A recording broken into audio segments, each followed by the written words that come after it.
ابھی آپ کو لیے چلیں گے، وزیر اعظم عمران خان خطاب کر رہے ہیں۔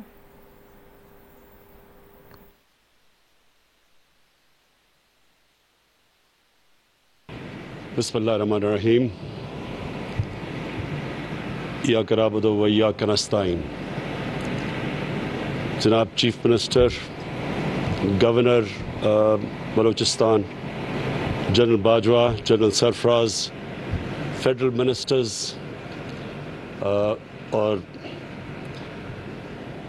میری فوج کے جوان، میں سب سے پہلے خراج تحسین پیش کرتا ہوں جن ہیرو سے بھی میں نے ملاقات کی، جنہوں نے دہشت گردوں کو نیوٹرلائز کیا، جنہوں نے باقی لوگوں کی جانیں بچائیں، جو مجھے علم ہوا کہ وہ فیملیز کی طرف جا رہے تھے۔ تو میں خاص طور پہ آج آپ کو خراج تحسین پیش کرتا ہوں۔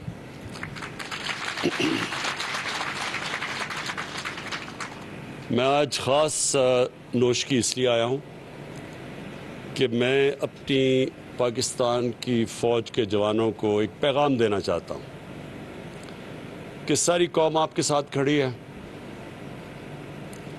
جس طرح کی جو دہشت گردی کی جنگ میں پرفارمنس ہماری فوج نے دی ہے، ہم نے اور بھی دنیا میں دیکھا، افغانستان میں دیکھا کہ کسی فوج نے اس طرح اتنے مشکل حالات میں اور اس طرح کی جنگ لڑ کے اور ملک کو محفوظ کیا دہشت گردوں سے، اس کی مثال اور دنیا میں نہیں ملتی جس لیول کی جنگ لڑی گئی۔ اور ہماری ماشاءاللہ فوج کو جو تجربہ ہوا، میں سمجھتا ہوں کہ ہماری ساری قوم میں یہ اعتماد ہے کہ کوئی کسی قسم کی دہشت گردی پاکستان میں کامیاب نہیں ہو سکتی۔ اور میں اس لیے آج آپ کو یہاں نوشکی آ کے اپنی قوم کی طرف سے بتانا چاہتا ہوں کہ ہمیں آپ کے اوپر پورا اعتماد ہے، اور جس طرح آپ نے یہ 2003-04 کے بعد جس طرح یہ ملک کو محفوظ رکھا، ہمیں پورا اعتماد ہے کہ ہمارے ملک میں کوئی کسی قسم کی دہشت گردی کوئی نقصان نہیں پہنچا سکتی۔ میں آج اس لیے بھی آیا ہوں کہ اپنی ایف سی کو میں آج یہ پیغام دوں کہ ہم نے آپ کی اور رینجرز کی تنخواہوں میں 15% ہم نے اب اضافہ کیا۔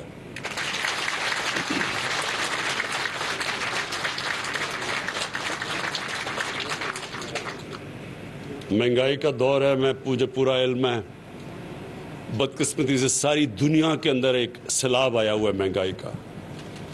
ہمارے ملک تو خیر اتنی ہمارے پاس وسائل نہیں، لیکن امریکہ جیسا ملک، برطانیہ جیسا ملک جو نوٹ پرنٹ کر سکتے ہیں، وہاں 40 سال کے بعد سب سے زیادہ مہنگائی کی لہر آئی ہوئی ہے۔ برطانیہ میں جو بھی اپنا پاؤنڈ یعنی اپنی کرنسی پرنٹ کر سکتا ہے، وہاں 30 سال کے بعد سب سے بڑا آیا ہوا ہے۔ تو مجھے پورا احساس ہے کہ ہمارے جو تنخواہ دار طبقہ ہے وہ تکلیف میں ہے، اور میں آپ کو یقین دلاتا ہوں کہ پوری میری کوشش ہے کہ ہم ملک کے معاشی حالات ادھر تک لے جائیں کہ ہم لوگوں کی آمدنی میں اضافہ کر سکیں۔ کئی چیزیں ہم نہیں کچھ کر سکتے، مثلا اب تیل مہنگا ہو گیا، تیل دگنے سے بھی زیادہ ہو گیا، تو وہ ہم باہر سے منگواتے ہیں، تو اس کا ہم کیا کریں پاکستان کے؟ اگر باہر سے تیل آ رہا ہے اور وہ دگنے سے زیادہ ہو گیا تو اس کی ساری چیزوں پہ اثرات آتے ہیں۔ تو میں اس لیے کہتا ہوں کہ انشاءاللہ آپ کی جیسے جیسے ہماری آمدنی بڑھتی جائے گی، آپ کی اور بھی ہم اپنے تنخواہ دار طبقے کی اور بھی تنخواہیں بڑھاتے جائیں گے۔ جو ہمارے بزنس میں بڑی بڑی کارپوریشنز ہیں، انہوں نے ریکارڈ پروفٹس بنائے۔ جو ٹاپ 100 کارپوریشنز ہیں، ہم دیکھ رہے تھے، انہوں نے تقریباً 950 ارب روپے کا پروفٹ بنایا ہے، ان کو جو نفع ہوا ہے۔ تو ان سب سے میں اب درخواست کر رہا ہوں کہ وہ اپنے لوگوں کی، اپنے کام کرنے والے جو ان تنخواہیں لیتے ہیں، سب کی تنخواہیں بڑھائیں۔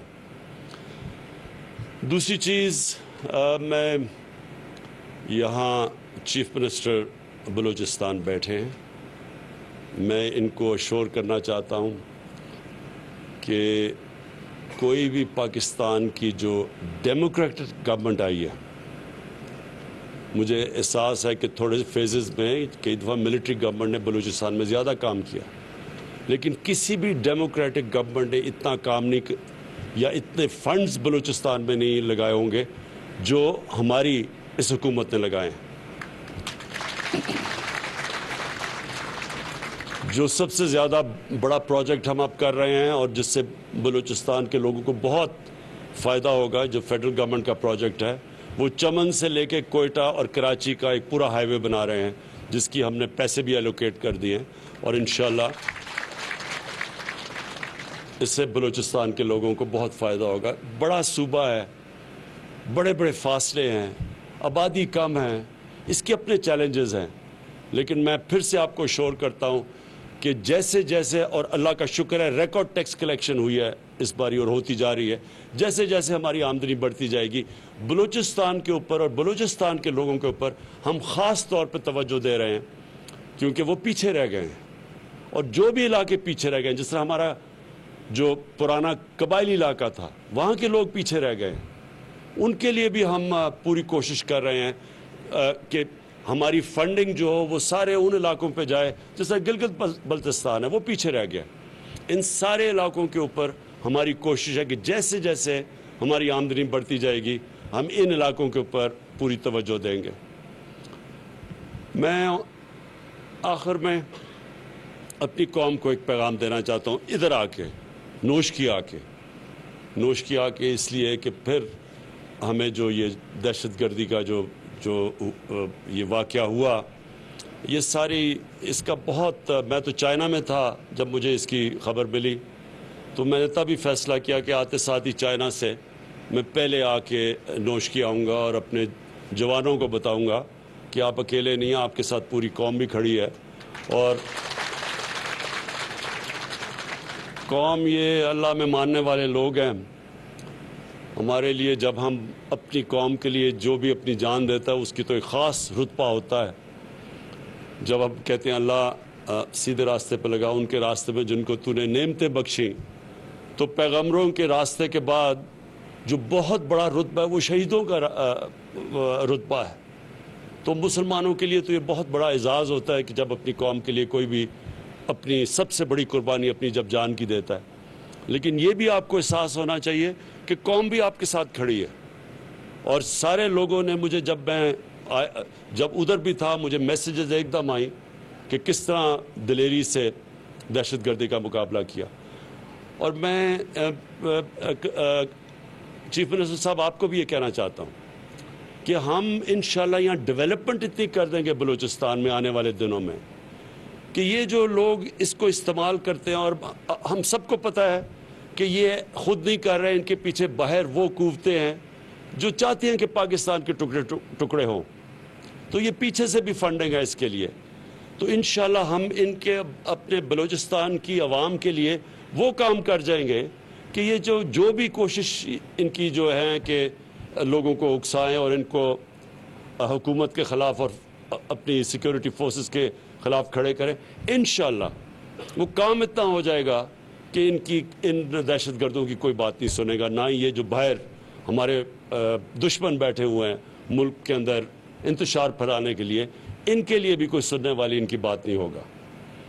میں ابھی چائنا سے آیا اور میں آخری بات کہتا ہوں کہ جو سی پیک ہے، سی پیک کا جو پہلا دور تھا وہ تو سیدھا تھا کنیکٹیوٹی کہ سڑک بنے اور پاور سٹیشنز تھے۔ اب جو ہم ان سے سمجھوتا کر کے آئے ہیں، اور اس طرح پریزیڈنٹ شی نے خود اس کے اوپر پوری طرح ہمیں ایشورٹی دی ہے کہ جو اگلا اب فیز ہے اس میں سب سے زیادہ بلوچستان کو اب فائدہ ہوگا، کیونکہ اب وہ فیز ہے انڈسٹریلائزیشن کا۔ ملک کی دولت میں اضافہ تب ہوتا ہے جب انڈسٹریلائزیشن ہو۔ ابھی تک پاکستان میں آج سے 50 سال پہلے جو بڑی تیزی سے انڈسٹریلائز ہو رہا تھا پاکستان، بدقسمتی سے وہ پیچھے رہ گئے، ہم ٹریڈنگ ملک بن گیا۔ اب جو انڈسٹریلائزیشن کی طرف ہم جا رہے ہیں، اسپیشل اکنامک زونز، اب یہ جو اگلا فیز سی پیک ہے وہ انڈسٹریلائزیشن کا ہے، وہ جو دنیا ٹیکنالوجی کی طرف، انفارمیشن ٹیکنالوجی کی طرف تیزی سے آگے جا رہی ہے، اب وہ انفارمیشن ٹیکنالوجی کا ہے. اور پھر جو چائنا ہماری پوری مدد کر رہا ہے اب زراعت کے اندر، ایگریکلچر کے اندر. اگر جو پروڈکٹیوٹی یعنی جو وہ پیداوار لیتے ہیں اپنے ملک میں، اگر ہم اب یہ سوچیں کہ وہ 2-3 گنا زیادہ ان کی پیداوار ہوتی ہے، ہم اگر اپنی پیداوار آدھی بھی بڑھا دیں تو آپ یہ سوچیں کہ پاکستان اناج ایکسپورٹ کرنے والا ملک بن جائے گا. تو وہ اب ہم اس فیز پہ چلے گئے ہیں کہ وہ اب ہم سی پیک جو فیز 2 ہے، اس میں technology transfer, information technology, industrialization, اور سب سے بڑی بات جو زراعت جس کے اوپر ہمارا اکثریت ہمارے ملک رہتی ہے، تو اب اس کے اوپر ہم اس کی پروڈکٹیوٹی بڑھانے کے لیے اب ہمارے وہ سی پیک فیز 2 کے اوپر ہم چلے گئے. میں پھر سے اپنے جوانوں کو آپ کی جو دلیری ہے، جو میرے وہ 4 ہیرو کھڑے ہوئے ہیں، ان کو اپنی ساری قوم کی طرف سے پھر سے خراج تحسین پیش کرتا ہوں.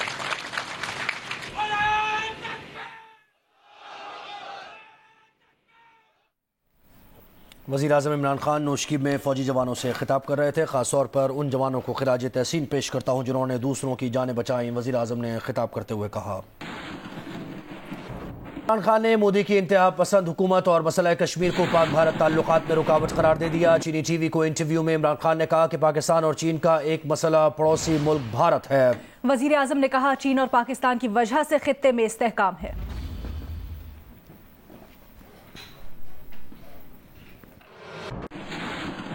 Pakistan's problem, and I think to some extent China's, are with our big neighbor India. It's unfortunate that in India we have a government that is an extreme nationalist government. Unfortunately, we find it very difficult to move forward with it, specifically because of Kashmir.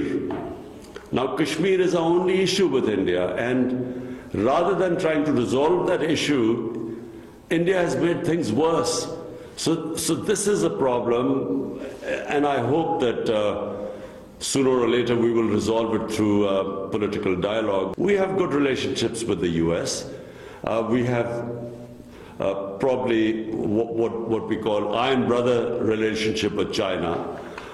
And we do not want there to be a situation where Pakistan has to say, look, if you are with China, then you have to cut off your relationship with other countries. In fact, what we want is Pakistan to play the role which it played in 1970, when Pakistan was instrumental in getting the United States and China together.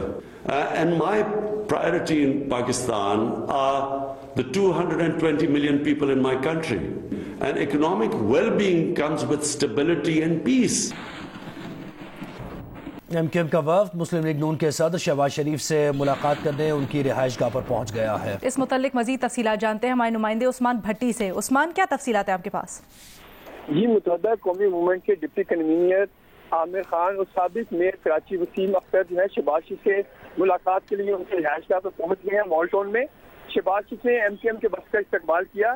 M Q M کو جو وقت ہے ان کی ملاقات جو ہے وہ محمد شہباز شریف سے شروع ہو گئی ہے. اس ملاقات میں مسلم لیگ نون کی جانب سے احسن اقبال، ملک محمد احمد خان، خواجہ صادق، شاہ محمد شاہ اور مفتا اسماعیل بھی شامل ہیں.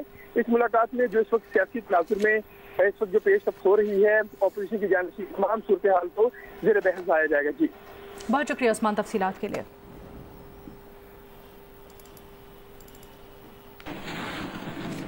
ملک میں سیاسی سرگرمیاں تیز ہیں، رابطے ہو رہے ہیں، ملاقاتیں ہو رہی ہیں. ایم کیو ایم پاکستان کے وفد نے اس سے پہلے مسلم لیگ قاف کی قیادت سے ملاقات کی ہے. ملاقات کے بعد اسپیکر پنجاب اسمبلی چودھری پرویز الہی نے کہا کہ عدم اعتماد کا سوال اپوزیشن سے بنتا ہے. ابھی سب باتیں ہیں، کوئی عملی چیز سامنے نہیں آئی، یہ بھی اظہار خیال کیا گیا. رہنما ایم کیو ایم پاکستان عامر خان کا کہنا تھا کہ دونوں حکومت کے اتحادی ہیں، جو بھی فیصلہ ہوگا مل کر کریں گے. اپوزیشن جو کر رہی ہے نا وہ جواب دیں گے، لیکن وہ ابھی کوئی سامنے خد و خال آ جائیں، سامنے کوئی چیز آ جائے. ابھی تو برچی خانے میں سامان اکٹھا ہو رہا ہے. جب تک کوئی عملی شکل سامنے نہیں آتی